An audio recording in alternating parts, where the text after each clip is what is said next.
ইসলামী ব্যাংকের নতুন চেয়ারম্যানের যোগদানকে কেন্দ্র করে সকালে রণক্ষেত্রে পরিণত হয় রাজধানীর মতিঝিল দিলকুশা এলাকা।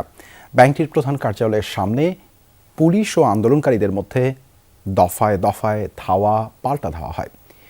পরিস্থিতি নিয়ন্ত্রণে লাঠিচার্জের পাশাপাশি সাউন্ড গ্রেনেড ও জলকামান ব্যবহার করে পুলিশ। এদিকে খুরশিদ আলমের নিয়োগ বাতিল না করা হলে কঠোর কর্মসূচি দেওয়ার ঘোষণা দিয়েছে আন্দোলনকারীরা। যদিও দাবি প্রত্যাখ্যান করেছে বাংলাদেশ ব্যাংক, তবে ইসলামী ব্যাংক সচেতন গ্রাহক ফোরামের সরব উপস্থিতির কারণে শেষ পর্যন্ত ব্যাংকটির পরিচালনা পর্ষদের অনলাইন সভাও হয়নি।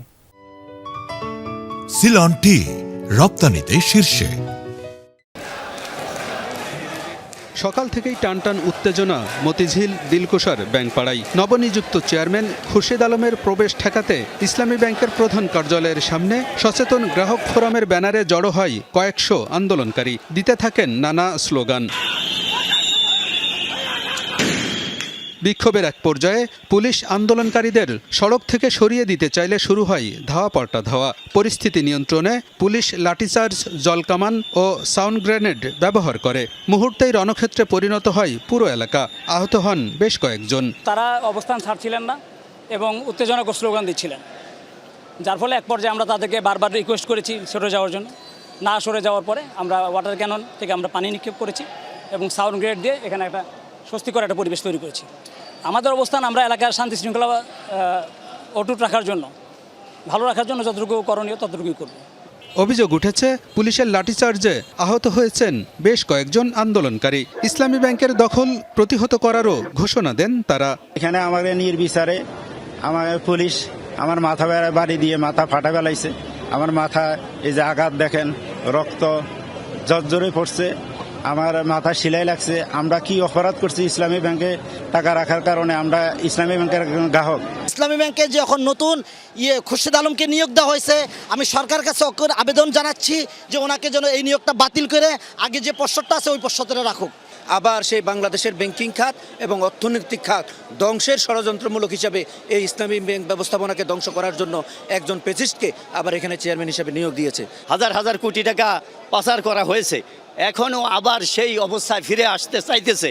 আমরা চাই না এই অবস্থায় আবার ফিরে আসুক। মানুষের অর্থনৈতিক স্বাবলম্বী করার জন্য তৈরি হয়েছিল, আমাদের চোখের সামনে সেই ইসলামী ব্যাংক নষ্ট হয়ে যাবে, ধ্বংস হয়ে যাবে, লুটতরাদের হাতে চলে যাবে। এটা আমরা হতে দিব না।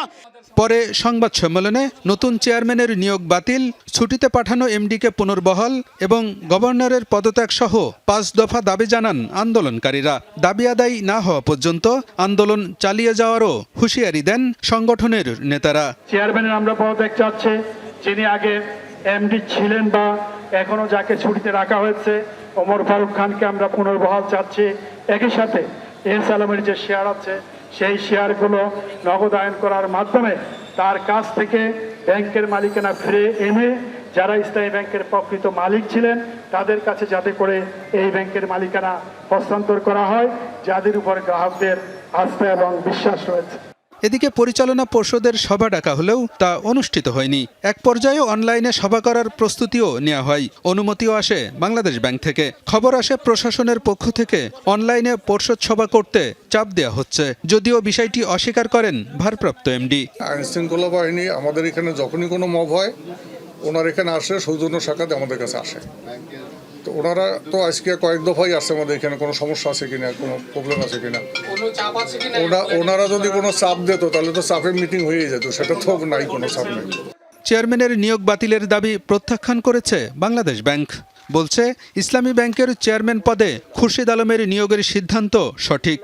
বাংলাদেশ ব্যাংক মনে করে আমি আপনাকে বলেছি যে ইসলামী ব্যাংকের চেয়ারম্যান নিয়োগ যে সিদ্ধান্ত এটা সঠিক। অতএব যেহেতু ক্যাম্পাসের বাইরে যে কোনো ঘটনা সেটা বাংলাদেশ ব্যাংকের দেখার বিষয় না, এটা আইন শৃঙ্খলা বাহিনী দেখছে বিষয়টা, তারা এই বিষয়টাকে আয়ত্তে নিয়ে আসবে বলে বাংলাদেশ ব্যাংক মনে করে। রাজনৈতিক পট পরিবর্তনের পর সাবেক ডেপুটি গভর্নর খুরশিদ আলমকে বের করে দেয় বাংলাদেশ ব্যাংকের কর্মকর্তারা। অধ্যাপক জুবাইদুর রহমানের পদত্যাগের পর গেল সপ্তাহে খুরশিদ আলমকে ইসলামী ব্যাংকের চেয়ারম্যান হিসেবে নিয়োগ দেওয়া হয়। আলমগীর হোসেন, যমুনা নিউজ, ঢাকা।